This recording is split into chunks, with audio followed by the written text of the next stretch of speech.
लाडक्या बहिणींसाठी अतिशय आनंदाची बातमी। आज 14 मार्च होळीला साडी म्हणून गिफ्ट वाटप सुरू। भरपूर लाडक्या बहिणींना साडी मिळाली, लाडकी बहीण खुश। आज मार्च हप्ता पुन्हा वाटप। आज ठीक 9 वाजता पहिला टप्पा या 15 जिल्ह्यात वाटप होणार। तुम्ही बघू शकता, हा कालचा मेसेज आहे, 13 मार्चला आलेला हा मेसेज आहे।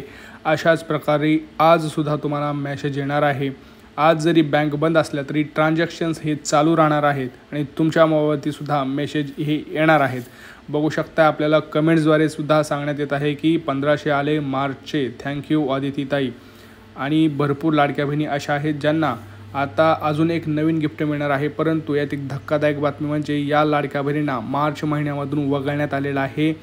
या लाडक्या बहिणींना खूप म्हणजे आता जे काय आहे ते पुढचे हप्ते मिळणार नाही आहेत। सोबत बघा, इथं आदिती तटकरे मॅडमांनी स्वतः पोस्ट करून सांगितलं आहे की मार्च आणि फेब्रुवारी महिन्याचे 2 टप्प्यात 3000 रुपये जमा करण्याची प्रक्रिया ही युद्ध पातळीवरती सुरू आहे आणि सर्व लाडक्या बहिणी निश्चिंत राहावे। ज्या लाडक्या बहिणी पात्र आहेत अशा लाडक्या बहिणींनी निश्चिंत राहावे। परंतु आता एक धक्कादायक बातमी म्हणजे यातून भरपूर लाडक्या बहिणी वगळण्यात आलेल्या आहेत, त्यांना मेसेज आलेले नाहीत। सोबत लाडक्या बहिणींना कोणत्या साडी मिळणार हे सुद्धा मी तुम्हाला सांगणार आहे, कारण साडी वाटप सुरू झालेलं आहे। काय आहे प्रक्रिया आपण पाहणार आहोत। बघा, मार्च महिन्याचा जो हप्ता आहे तो आता वाटप सुरू झालेला आहे। 2 टप्प्यामध्ये हा जो नीती वितरणाचा कार्यक्रम आहे तो चालू आहे। जर तुम्हाला अजूनही पैसे आले नसतील तर तुम्हाला काय काम करावं लागणार आहे जेणेकरून तुमच्या खात्यात पैसे जमा होतील, त्यासाठी हा व्हिडिओ पूर्ण पहा। तुमचा अतिशय आनंदाची बातमी आहे। सोबतच होळीला साडीसुद्धा हे वाटप सुरू झालेलं आहे। तुम्ही इथं बघू शकताय, कालचा हा मेसेज आहे। अशा प्रकारेच आज देखील तुम्हाला 1500 रुपयाचा मार्च महिन्याचा हप्ता हा आला नसेल तर आज 100% तुमच्या खात्यावरती हा जमा होणार आहे। व्हिडिओ संपूर्ण पहा आणि आपल्या चॅनलवरती नवीन असाल आधी चॅनलला सबस्क्राईब करा।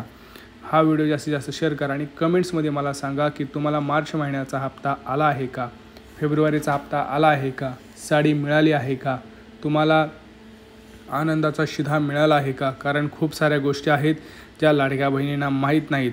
सोबतच ज्या लाडक्या बहिणींना स्वतःचं घर पाहिजे अशा लाडक्या बहिणींनासुद्धा आनंदाची बातमी आहे। त्यामुळं सर्व व्हिडिओ संपूर्ण पहा, तुम्हाला संपूर्ण माहिती अगदी थोडक्यात मिळणार आहे। बघा, मार्चची रक्कम 2 दिवसात मिळणार आहे। भरपूर बँकेमध्ये पैसे जमा होणार आहेत। मुख्यमंत्री आणि उपमुख्यमंत्री यांची मोठी घोषणा झालेली आहे की लाडक्या बहिणींना आता उशीर करायचा नाही। भरपूर उशीर झाला आहे तरी आपण बघितलं की मार्च महिन्याचा जो हप्ता आहे तो यावेळेस थोडासा लवकर वितरित करण्यात येत आहे। आपण जर बघितलं, फेब्रुवारीचा महिना उशिरा करण्यात आला होता, ह्याच्या मागं काही कारणं होती, ती म्हणजे अर्ज पडताळणी। बघा, सध्या जर आपण बघितलं तर स्वतः आदिती तटकरे मॅडमांनी पोस्ट करून सांगितलेलं आहे की लाडक्या बहिणींनी, पात्र लाडक्या बहिणींनी निश्चित राहावे। सगळ्यात शेवटला बघा, सर्व पात्र लाभार्थ्यांना 2 महिन्याचा लाभ मिळणार असून याबाबत महाराष्ट्रातील सर्व लाडक्या बहिणींनी निश्चित राहावे। परंतु पात्र कोण, आता हा एक मोठा प्रश्न इथं निर्माण झालेला आहे। आपण जर बघितलं तर ज्या लाडक्या बहिणींना जुलै ऑगस्टमध्ये पैसे मिळत होते किंवा डिसेंबरपर्यंत पैसे मिळत होते, त्यांना जानेवारी, फेब्रुवारी आणि मार्चचा हप्ता आलेला नाही। भरपूर जणांना जानेवारीचा हप्ता आला आहे परंतु फेब्रुवारी मार्चचा आलेला नाही। काही लाडक्या बहिणी अशा आहेत ज्यांना फेब्रुवारीचा आला आहे परंतु मार्चचा आलेला नाही। इथं आपल्या एक लक्षात येतं आहे की ज्या लाडक्या बहिणी आहेत त्यांची संख्या कमी होत आहे। भरपूर लाडक्या बहिणी यातून वगळण्यात येत आहे। याचं कारण काय, याचं कारण स्वतः आदिती तटकरे मॅडम यांनी आपल्याला आता सांगितलेलं आहे। बघा, हाच प्रश्न काल अधिवेशनात सुद्धा विचारला गेला होता। त्यावरती त्यांनी असं म्हटलं आहे की आपण संपूर्ण व्हिडिओ ह्या माहिती याच्यामध्ये घेऊया। बघा, त्यासोबत तुम्हाला एक महत्त्वाचं म्हणजे लाडक्या बहिणींना साडी गिफ्ट मिळणार आहे। ते कुठं मिळत आहे हे सुद्धा तुम्हाला सांगतो आहे। परंतु मी जसं तुम्हाला सांगितलं की ज्या लाडक्या बहिणींच्या खात्यावरती पैसे आले नाही त्यांना आज तुम्हाला 9 वाजता पैसे येणार आहेत। पहिला टप्पा जो आहे तो 9 वाजता येणार आहे, दुसरा टप्पा 12 वाजता, तिसरा 2 वाजता, असे 3 टप्प्यामध्ये आजपासून जे 1500 रुपये आहेत ते जमा होणार आहेत। आता तुम्ही म्हणाल ठीक आहे, परंतु बघा, हाच जर प्रश्न ज्यावेळेस काल अधिवेशनात विचारला गेला की असं का होतं आहे, ज्या लाडक्या बहिणी नमो शेतकरीचा लाभ घेत आहेत त्यांना तुम्ही यातून का काढताय, किंवा ज्या संजय गांधीमधून ज्यांना संजय गांधीमध्ये पण पैसे भेटत होते आणि याच्यामध्ये पण भेटत होते, तुम्हाला माहिती आहे, तुम्हाला पहिल्यांदा भेटले असतील। बघा, ज्यांना संजय गांधी पण मिळत होते त्यांना पहिल्यांदा लाडकी बहीणसुद्धा मिळाली, नमो ज्यांना भेटत होती त्यांना पण लाडकी बहीण मिळाली, बरोबर, सगळ्यांना पहिले सगळे भेटत होते। परंतु झालं आहे असं की मागच्या महिन्यापासून यांनी थोडे कडक नियम लावलेले आहेत। पहिले नियम होते पण ते पाळले जात नव्हते असं मला वाटतं आहे, कारण भरपूर जर आपण बघितलं तर सरसकट तेव्हा वाटप झालं होतं. डिसेंबर महिन्यापर्यंत एवढी अर्ज पडताळणी झाली नव्हती. परंतु याच्यापुढे सरकारच्या आता कुठंतरी लक्षात आलं की बोगस लाडक्या बहिणी भरपूर आहेत. त्यावेळेस सरकारने एवढी चौकशी केली नसावी किंवा त्याच्यामध्ये त्यांना तेवढा टाईम भेटला नसावा. परंतु झालं आहे असं की आता याच्यामध्ये बोगस लाभार्थी वाढल्यामुळं खऱ्या लाडक्या बहिणींचा जो काही लाभ आहे तो वंचित राहत आहे. त्याच्यामुळं सरकारच्या लक्षात आलं की आपण ह्याच्यावरती एकदा अर्ज पडताळणी केली पाहिजे. त्यावेळेस ही प्रक्रिया सुरू आहे. त्याच्यामध्ये असं लक्षात आलं की भरपूर लाडक्या बहिणी अशा आहेत ज्या पात्रच नाही आहेत. त्यामुळे जवळपास 50 ते 60 लाख लाडक्या बहिणी ह्या यातून बाद करण्यात आलेल्या आहेत. आता आज बघूया आपण की कोणत्या जिल्ह्यापासून जे वाटप आहे ते साडीचं असो किंवा मार्च महिन्याचं असो ते कुठून चालू आहे. बघा, पुणे, रायगड, सातारा, सांगली, मुंबई, ठाणे, नाशिक, धुळे, जालना, छत्रपती संभाजीनगर, धाराशिव, लातूर, सोलापूर अशा महत्त्वाच्या जिल्ह्यांपासून हे जे वाटप आहे ते सुरू आहे. आज 9 वाजता भरपूर लाडक्या बहिणींच्या मोबाईलवरती आपल्याला मेसेज पाहायला मिळणार आहे. आता तुम्ही म्हणाल मला साडी हवी आहे, कसं काय करायचं आहे. बघा, साडी मिळण्यासाठी तुम्हाला 2 काम करावे लागणार आहेत आणि मार्चचा हप्तासुद्धा तुम्हाला मिळण्यासाठी 2 काम करावे लागणार आहेत. सोबत इथून पुढचे सुद्धा हप्ते तुम्हाला पाहिजे असतील तर 2 काम अवश्य करा. पहिली गोष्ट, साडीसाठी तुम्हाला सगळ्यात महत्त्वाचं म्हणजे तुमचं रेशन कार्ड EKYC करून घ्या.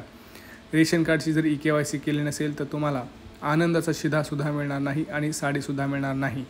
हे कुठं मिळतं तर रेशन दुकानामध्ये. तुमच्या जवळचं जे रेशन आहे म्हणजे तुम्ही दर महिन्याला जे आपल्याला मोफत अन्नधान्य मिळतं किंवा राशन मिळतं स्वस्त, तिथं जाऊन तुम्ही जे घेता तिथंच तुम्हाला साडीसुद्धा मिळणार आहे. तुमच्याकडे जर पिवळं रेशन कार्ड असेल किंवा केशरी रेशन कार्ड असेल तर तुम्हाला साडी मिळणार आहे. सोबतच आनंदाचा शिधासुद्धा तुम्हाला तिथे मिळणार आहे. समजलं आता. गोष्टी कुठलाही फॉर्म भरायची गरज नाही, काय नाही. फक्त तुमचं EKYC झालेलं पाहिजे, रेशन कार्ड पाहिजे. तुम्हाला साडी आणि आनंदाचा शिधा हे दोन्ही मिळणार आहे. आता बघूया आपण की मार्चचा हप्ता मिळण्यासाठी काय करायला लागणार. बघा, बँक तुमचं कोणतं खातं आहे आधी कमेंट्समध्ये सांगा, कारण त्याच्यावर खूप महत्त्वाचे क्वेश्चन आहेत. बघा, तुमचं बँक खातं कोणतंही असो आता, परंतु झालं आहे असं की आधार कार्डवरची माहिती आणि बँकेतली माहिती ही वेगवेगळी असल्याकारणानं सरकार आता तुमच्या नावावर पैसे टाकणं बंद केलेलं आहे. सरकारनं आता स्ट्रिक्ट इथं चेक्स लावलेले आहेत. जर तुमचं आधार कार्डवरची माहिती आणि बँकेतली माहिती जर वेगवेगळी असेल तर तुम्हाला पैसे हे मिळणार नाहीत. तर त्यासाठी काय करायचं आहे तर सोपं आहे.